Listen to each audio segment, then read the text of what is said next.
Today marks the end of final pre-trial hearings for Richard Allen, the suspect accused of the 2017 Delphi murders of Abby Williams and Libby German. Thanks for joining me on ABC 57 News at 6. I'm Tim Spears. So far this week, the hearings have centered around Allen's mental health. The defense trying to suppress Allen's alleged prison confessions, calling up Westville Correctional lead psychologist for hours of testimony yesterday.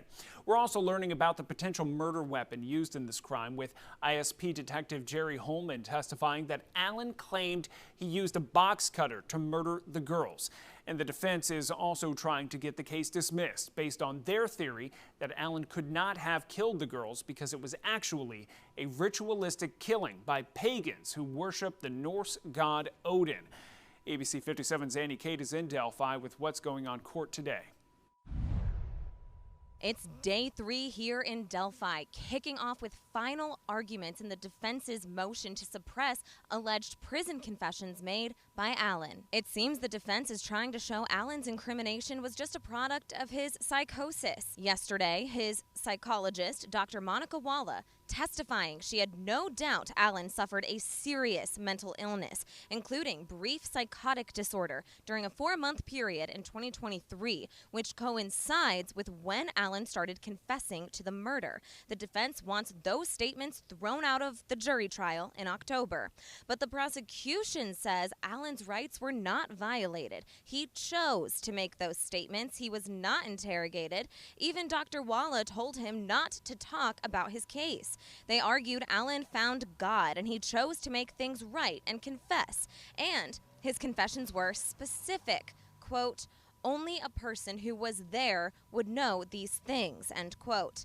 Even claiming Allen was purposefully neglecting himself, causing that mental health deterioration. Judge Gall taking this all under advisement, and the next hearing kicked right off. The defense now having to defend the relevance of some of the witnesses in the case because of the prosecution's motion to limit. Defense attorney Andrew Baldwin, in his opening statements, says his witnesses can show the murders had to have been done by more than one person.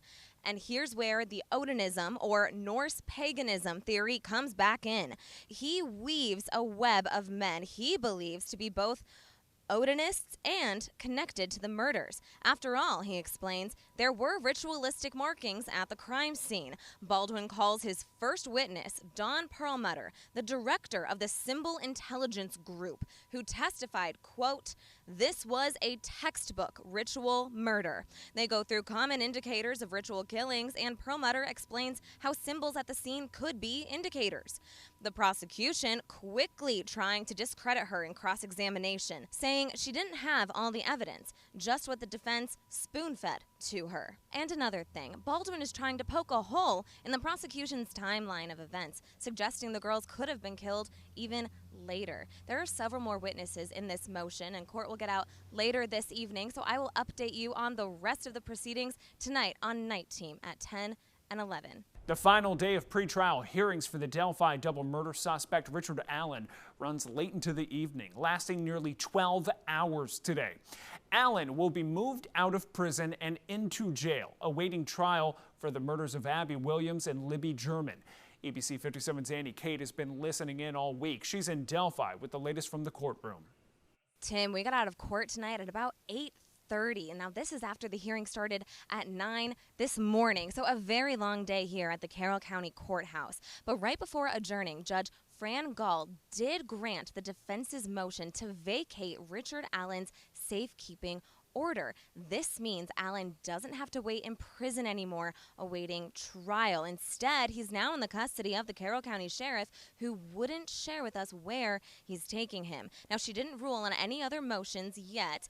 The defense today trying to prove third-party motivation in the Delphi murders because of the prosecution's motion to limit witnesses at trial. Allen's attorneys, Baldwin and Rosie, getting deep into their theory that this was a ritualistic killing done by multiple people. We've heard their suspicion of Brad Holder, a known Odinist, and today we heard from his ex-wife, Amber Holder, testifying that Brad said his buddy Patrick Westfall and others killed the girls, but he had to keep his mouth shut, otherwise they would kill him too. A former ISP investigator saying he always thought there had to be multiple killers, and the defense tried to revisit another former suspect, Keegan Kline. But with each witness, the prosecution kept going back to how none of the alleged Odinists nor the old suspects can be placed at the crime scene at the time of the murders. Another thing the defense wants included at trial is cell phone data that shows roughly 15 messages popping up on Libby German's phone at 4:33 a.m. the morning of February 14th, 2017. The thinking is her phone, which was found under one of the bodies, had been somehow turned on by someone.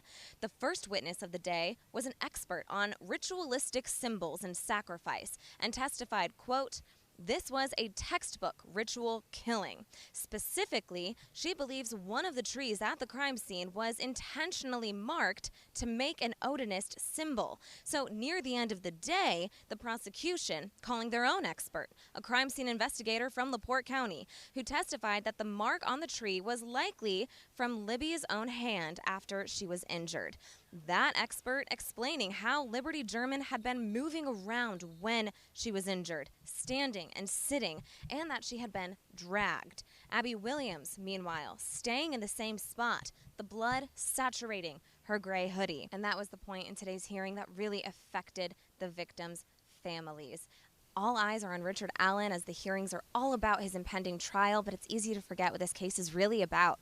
Two young girls whose lives were stolen from them. In Delphi, Annie Kate, ABC 57 News.